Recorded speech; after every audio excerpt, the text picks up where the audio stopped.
South scheme free journey అట, free bus travel for women. ఇక్కడ కర్ణాటక, ఆంధ్రప్రదేశ్, తెలంగాణ, తమిళనాడు, కేరళ మినహా అన్ని రాష్ట్రాల్లో మహిళలకు ఉచిత బస్సు ప్రయాణం. కర్ణాటకలో మొదలై తెలంగాణ, ఏపీ మీదుగా తమిళనాడుకు డీలక్స్ సర్వీసులకు వర్తింపజేసిన తమిళనాడు తిరుగులేని ఎన్నికల అస్త్రంగా నిలిచిన పథకమట. దక్షిణాది రాజకీయాల్లో మహిళల ఉచిత బస్సు ప్రయాణ పథకం సరికొత్త గేమ్ చేంజర్ గా మారింది. కేరళ మినహాయింపు మిగిలిన ప్రధాన దక్షిణాది రాష్ట్రాలన్నిటిలోనూ ఈ స్కీమ్ ప్రభుత్వాలకు ప్రజాదరణను, మహిళలకు ఆర్థిక స్వలాభాలను అందిస్తుంది. కర్ణాటక ఎన్నికల్లో ఇచ్చిన హామీతో మొదలైన ఈ సంక్షేమ పరంపర తెలంగాణ, ఆంధ్రప్రదేశ్ మీదుగా ఇప్పుడు తమిళనాడు వరకు విస్తరించి సరికొత్త రికార్డులను సృష్టిస్తుంది. దేశంలో మహిళలకు ఆర్టీసీ బస్సుల ఉచిత ప్రయాణాన్ని ప్రధాన ఎన్నికల హామీగా ముందుకు తెచ్చింది. కర్ణాటకలోని కాంగ్రెస్ పార్టీ అధికారంలోకి రాగానే శక్తి పథకం పేరిట ఆర్డినరీ ఎక్స్ప్రెస్ బస్సులు మహిళలకు ఉచిత ప్రయాణాన్ని అమలు చేసి సంచలనం సృష్టించింది. ఈ పథకానికి లభించిన అనూహ్య ఆదరణ దక్షిణాది రాజకీయాల్లో ఒక నూతన ఒరవడికి నాంది పలికిందట. కర్ణాటక, తెలంగాణ, ఆంధ్రప్రదేశ్ రాష్ట్రంలో ఉచిత ప్రయాణం కేవలం ఆర్డినరీ, పల్లె వెలుగు, ఎక్స్ప్రెస్ బస్సులకే పరిమితం కాగా తమిళనాడు మాత్రం మరో అడుగు ముందుకు వేసింది. అక్కడ నూతన ప్రభుత్వం అమల్లోకి తెచ్చిన విధానంలో కేవలం ఆర్డినరీ మాఫసిల్ బస్సులకే కాకుండా పట్టణాలు, నగరాల్లో తిరిగే ఎక్స్ప్రెస్, డీలక్స్, లగ్జరీ బస్సుల్లోనూ మహిళలకు, ట్రాన్స్జెండర్లకు ఉచిత ప్రయాణాన్ని వర్తింపజేస్తూ నిర్ణయం తీసుకుంది. దీంతో ప్రయాణ సౌకర్యంలో నాణ్యతను సైతం జోడించిన రాష్ట్రంగా తమిళనాడును నిలిపించారు. ఉచిత బస్సు ప్రయాణ పథకం మహిళలకు ఊరటనిస్తున్నప్పటికీ ఆయా రాష్ట్రాల ఖజానాలపై వేల కోట్ల రూపాయల భారం మోపుతుంది. కర్ణాటక, తెలంగాణ, ఆంధ్రప్రదేశ్ ప్రభుత్వాలు ఈ పథకం కోసం ఆర్టీసీలకు టికెట్ల రియంబర్స్మెంట్ రూపంలో భారీగా నిధులను అందిస్తున్నాయి. దేశంలోనే మొదటగా శక్తి పథకాన్ని ప్రారంభించిన కర్ణాటకలో ఇప్పటి వరకు మహిళలకు జారీ చేసిన ఉచిత జీరో టికెట్ల మొత్తం విలువ 20,000 కోట్లు దాటిందట. అందులో భాగంగా ప్రభుత్వం 4 ఆర్టీసీ కార్పొరేషన్లకు ఇప్పటికే 14,874 కోట్లకు పైగా రియంబర్స్మెంట్ ఇచ్చిందట. ఏటా బడ్జెట్ లో సుమారు 5,000 కోట్ల నుంచి 5,300 కోట్ల వరకు ప్రత్యేకంగా కేటాయిస్తుంది. మరోవైపు తెలంగాణలో డిసెంబర్ 2023లో మొదలైన మహాలక్ష్మి పథకానికి సంబంధించి ఇప్పటి వరకు 12,000 కోట్ల విలువైన ప్రయాణాలు చేశారు. ఆంధ్రప్రదేశ్ కూటమి ప్రభుత్వం ప్రారంభించిన స్త్రీ శక్తి పథకానికి ఇప్పటి వరకు 1,660 కోట్లకు పైగా వ్యయం చేసిందట. ఈ పథకం ద్వారా ఏపీఎస్ ఆర్టీసీకి నెలకు సుమారు 162 కోట్ల చొప్పున ఏడాదికి సుమారు 1,942 కోట్ల బడ్జెట్ భారం పడుతుందట. ఇలా 3 రాష్ట్రాలు కలిపి ఇప్పటి వరకు వేల కోట్ల రూపాయలు ప్రజా రవాణా సంక్షేమం కోసం ఖర్చు చేశాయట. దక్షిణాదిలోని కర్ణాటక, తెలంగాణ, ఏపీ, తమిళనాడు రాష్ట్రాల్లో ఉచిత బస్సు పథకం అమలవుతుంది.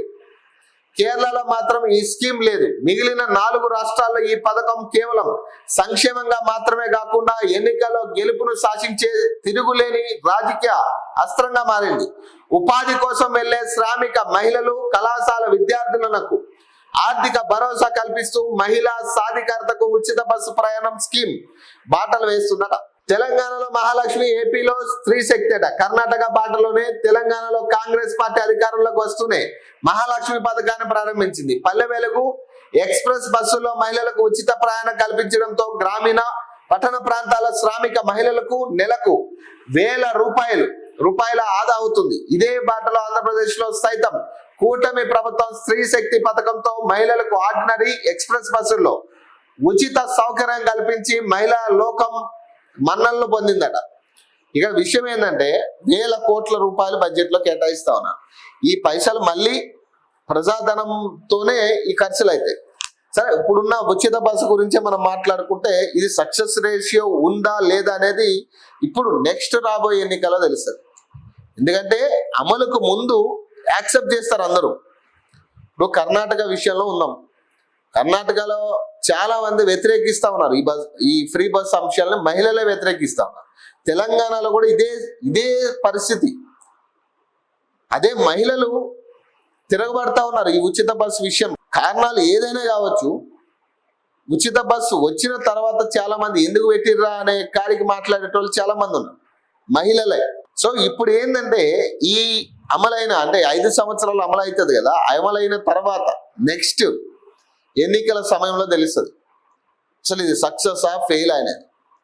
ఎందుకంటే దాదాపు 5,000 కోట్లు పైచిలికే బడ్జెట్ లో కేటాయించిన పరిస్థితి వస్తా ఉంది. తెలంగాణలో దాదాపు 12,000 కోట్ల విలువైన ప్రయాణాలు జరిగినాయట. దాదాపు 12,000 కోట్లు అంటే ప్రజాధనమే. సో 12,000 కోట్లతో ఎన్ని హాస్పిటల్స్ బాగు చేయొచ్చు, ఎన్ని స్కూల్స్ బాగు చేయొచ్చు, ఎంత రవాణా విస్తరణ చేయొచ్చు. సో ఇవన్నీ కూడా ఒకసారి ఆలోచించే ప్రయత్నమే. సో మిగతా పథకాలన్నీ పక్కన పెట్టింది కదా. ఒక మహిళలకి ఉచిత బస్సు తప్పితే మిగతాది వాళ్ళు ఇస్తానని ఏ పథకం ఉంది? 2,500 అన్నారు, అదే అయిపోయింది. స్కూటీలు అన్నారు, అయిపోయింది. ఏ పథకాలు ఉన్నాయి? నాకు తెలిసినంత వరకు ఒక ఉచిత బస్సు తప్పితే 500కే సిలిండర్ అన్నారు, అది ఎక్కడ అయిపోయింది కదా. 500కే సిలిండర్ అనే మాట అసలు అది అసలు కనపడట్లేదు. ఏ రకంగా ఇప్పుడు మహిళలకు ఇవ్వాల్సినవని పక్కన పెట్టారు. ఒక ఉచిత బస్సు గురించే మాట్లాడుతూ ఉన్నారు. తెలంగాణ విషయానికి వస్తే మహిళలకు ఇవ్వాల్సినవన్నీ పక్కన పెట్టారు. ఇవ్వాల్సిన పథకాలు, వాళ్ళకి దక్కాల్సిన పథకాలన్నీ పక్కన పెట్టి ఇప్పుడు ఏం మాట్లాడుతూ ఉన్నారు? కేవలం ఉచిత బస్సు అంశంలోనే మాట్లాడుతూ ఉన్నారు. దీన్ని కూడా మహిళలు ఏం చెప్తా ఉన్నారు? అసలు ఉచిత బస్సు ఎవరడిగిన మిమ్మల్ని అనే కాడికి మాట్లాడేటోళ్ళు ఎంతో మంది ఉన్నారు. ఎన్నో వీడియోలు వైరల్ అవుతా ఉన్నాయి. ఆర్టీసీ ఛార్జీలు పెంచారు. తెలంగాణ విషయమే మాట్లాడుకుందాం. ఆర్టీసీ టికెట్ ఛార్జీలు ఎంత పెరిగినాయి? ఎంత ఉండేది ఎంత పెరిగినాయి ఇప్పుడు? అంటే ఇక్కడ విషయం ఏంటంటే ఒక మహిళలకు ఉచితంగా ఇస్తామని చెప్పి మొత్తం తీసుకెళ్లి మిగతా బస్సుల మీద ఇస్తా ఉన్నారు. ఇప్పుడు పురుషుల మీద అప్పుడు అదే దాంట్లో ట్రావెల్ అవుతున్న టికెట్లు ఖచ్చితంగా పురుషులకి టికెట్లు కొడతారు. టికెట్లు కొట్టినా అది డబల్ రేట్ పడుగుతా ఉంది. చాలా మంది చెప్తా ఉన్నారు. అవి దీంతో పాటు ఈ ఎక్స్ప్రెస్ లో టికెట్లు పెరుగుతాయి, రేట్లు పెరుగుతాయి.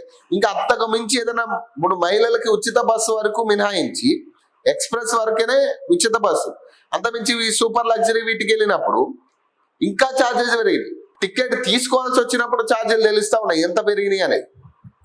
అంటే ఇక్కడ క్లియర్ గా ఒక విషయం అర్థం చేసుకోవాలి. ఏదో ఉచిత బస్సు ఇస్తున్నాం అనేది కాదు. ఇక్కడ వేరే రూట్లలో వాళ్ళు లాక్కుంటా ఉన్నారు, ఇతరితర రూట్లో వాళ్ళు లాక్కుంటా ఉన్నారు. ఎందుకంటే ప్రభుత్వం మీద భారం పడొద్దనే వాళ్ళు ఈ భారాన్ని మొత్తం తీసుకెళ్లి ప్రజల మీద పడతారు. ఎవరి జేబులోకి వెళ్ళి ఇచ్చేదైతే కాదు ఇది.